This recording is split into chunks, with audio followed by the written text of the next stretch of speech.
The title for the book comes from Toni Morrison's Noble Address. She chose to talk about language. She chose to talk about Southern people.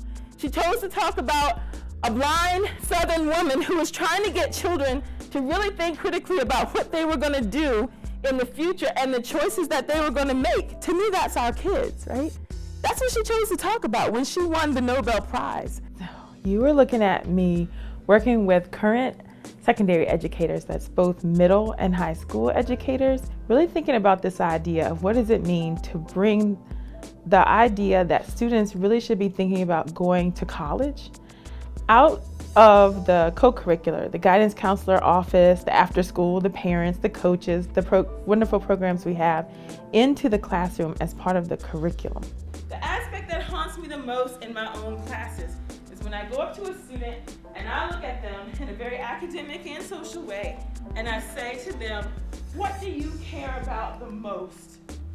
And they look at me like, really, you're asking me that question? So I want you at the table as a way to think about getting to know each other, to start to find out about what do people at your table care about the most.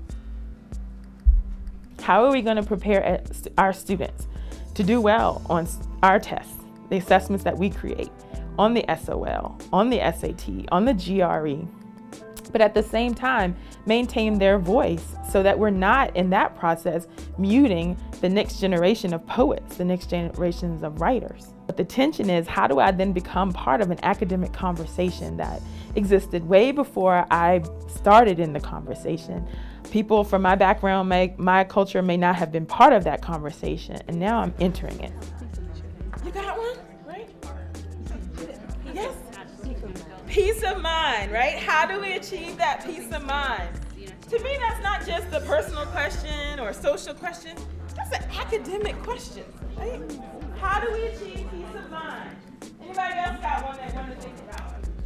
I'll give you a great example that happened. I was at the Virginia Association for Teachers of English conference, giving examples about challenges in language variation and dialect in Twain. And one of the teachers shared that he'd been grappling with this issue for a long time, and students in his classroom didn't necessarily know right away who was white and who was black when reading the dialect variation in Twain. So then I went back and I looked up some more literary criticism on Twain, and I saw that one of the leading researchers on Twain, who was at Stanford University, had brought this issue up in her own work on was Twain really mimicking Southern African American culture, white culture, or both, right? You could see in a situation where we're not cognizant of that, someone could easily look at the boys and say, no, that's not true, right? Huck Finn is white, and leave it at that. But really the story and the layers of the literary analysis are more complex and a little bit more complicated. So that's what we're looking for, is having those more meaningful conversations of what does it really mean to pick up some of these classic texts for the first time and have new voices, new interpretation as part of that process. So the idea with this is, for me, I come at this through linguistics because that's what I'm passionate about. That's what I think about. I don't know how I got there, but when I wake up in the morning, I'm thinking about linguistics. And when I go to sleep, I'm thinking about it, right?